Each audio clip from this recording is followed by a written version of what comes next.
I think I really love capturing islands.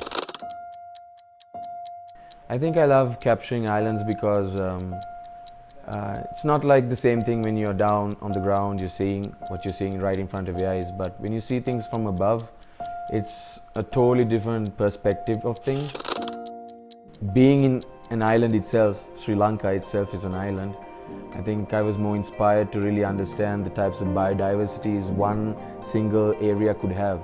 So being inspired by that, I really understood that I want to capture the different biodiversities around, and mainly the islands that you find not only around the sea, only in the coastal areas, but also the islands that you see in the lakes, the reservoirs, the dams that's in the country itself. So I think that was my inspiration to really capture these beautiful places in the country.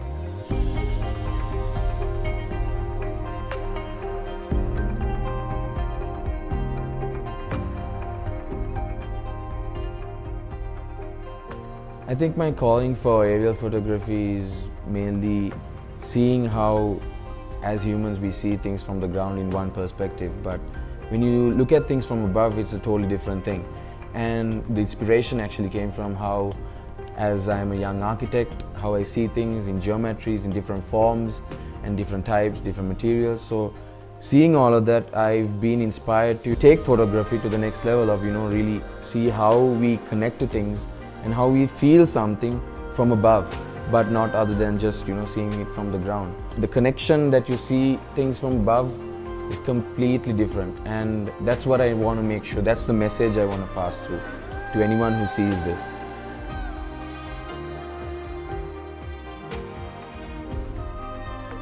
Right now, I think we are in one of the most, for me, one of the most personally connected spaces in my life.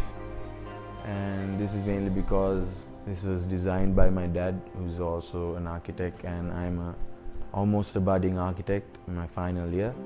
And this place inspired me to really understand how architecture works and how you can do architecture to really relate with nature and, like I say, biodiversity in the country itself.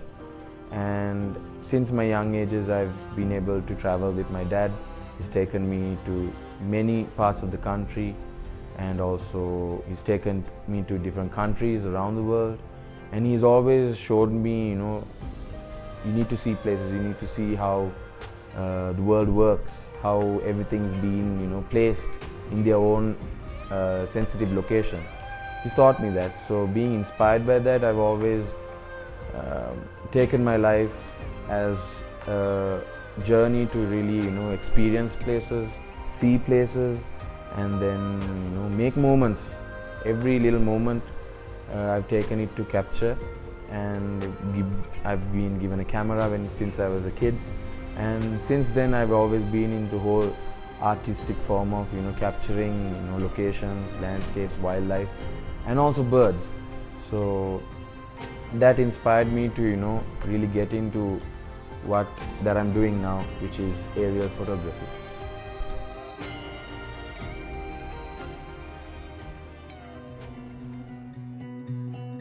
Yeah, I think back then when I was a kid, I remember going back. I used to go a lot to Golf Face in Colombo, and it was a lot of kids that used to come and fly the kite, and I used to remember that my dad would take me, and then I used to have a kite for myself, and I used to fly the kite, and I would have the thread coming down to my hand, and obviously I was holding just a stick, right? And you see the kite flying high, and then you would obviously wonder, what would it be like from up there? How would the kite see us? Obviously it's not alive, but how would that view be? And obviously you see the birds flying around, and you just really start thinking, okay, how does it look like? And then that was a very specific memory that I had. And obviously years went by, and I had my life. Changes would happen, photography, architecture, everything just happened, traveled. And then eventually, I don't know, I think it's crazy how the universe works, and how when you manifest things and it just comes to you without you knowing. And Now it's just that it's crazier to just think that I just have a remote in my hand, and then you see a bird-like thing flying up there, which is obviously you controlling. And it's crazy how, you know, technology has developed so fast, and how machines like this could, you know, be used to really, you know, get that feeling, to really capture these things from above. I think something that I manifested back then, I think after years I was able to get it. So I think that's something beautiful that you need to understand. So it's always important that you always have goals in your life, have manifestations in your life, to really, you know, really understand what you want in life. So that's really important. Back in 2021, I was able to go back, actually go to this mystical island called Battalangundua, which is down the western coast of Sri Lanka. It was actually a really unforgettable experience, because it was the first time I was able to really see how it looked like from above, actually above an island itself. And the footage my friend was able to take was breathtaking, and it really inspired me to really get a drone also, because I was obviously into photography, and I was taking a lot of wildlife photography and landscape photography.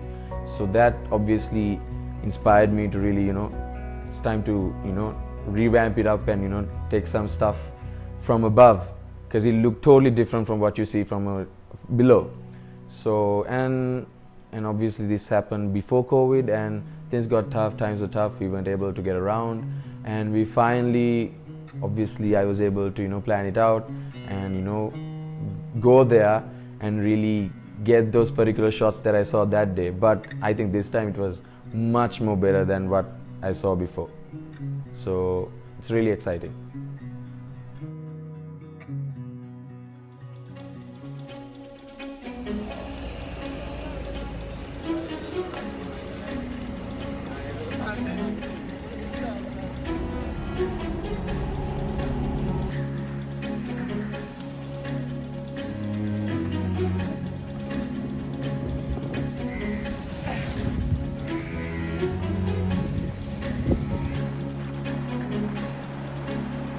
Battalangundua.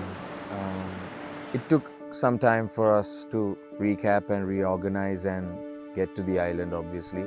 And I was able to get the boys and, you know, finally head to Kalpitia, and then from the boat finally reaching the island. And it was that nostalgic feeling, you know, being here after 5 years ago. And a lot had changed, but it was still that beautiful landscape that I saw it 5 years ago. And, you know, finally reaching there, it was that really nostalgic feeling, you know, seeing it. And then finally being there again with a new drone of my own, and really being able to, you know, get the chance to capture the landscape, the sea, the beach, the lagoon over here. And really being able to walk around again and, you know, just to see how the community is, which was obviously I was able to see 5 years ago, and really walk around with the boys and, you know, really experience the island. Because when I was flying the drone, one thing that was just in my mind was, this island won't be here for a good 4 or 5 years. It might be underwater. This could be the last time I'll ever see it again. So I decided, you know, that was that only thought in my head when I was flying the drone.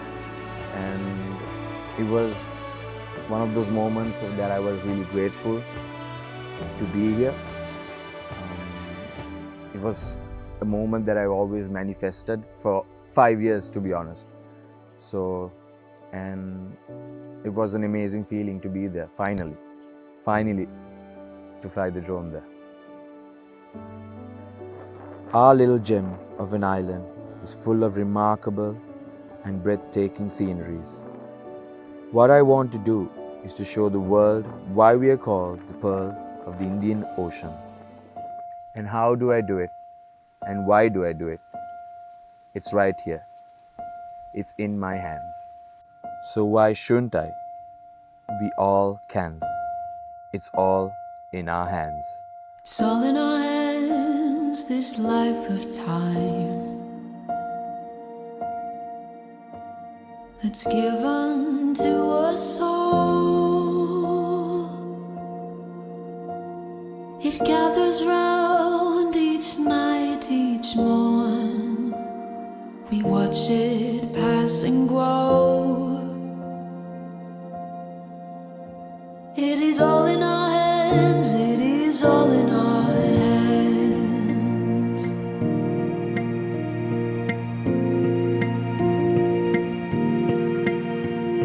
With every field and rising sea, can hear the sounds of all, and with every change we'll always be where hope's not lost but found. It is all in our hands, it is all in our hands.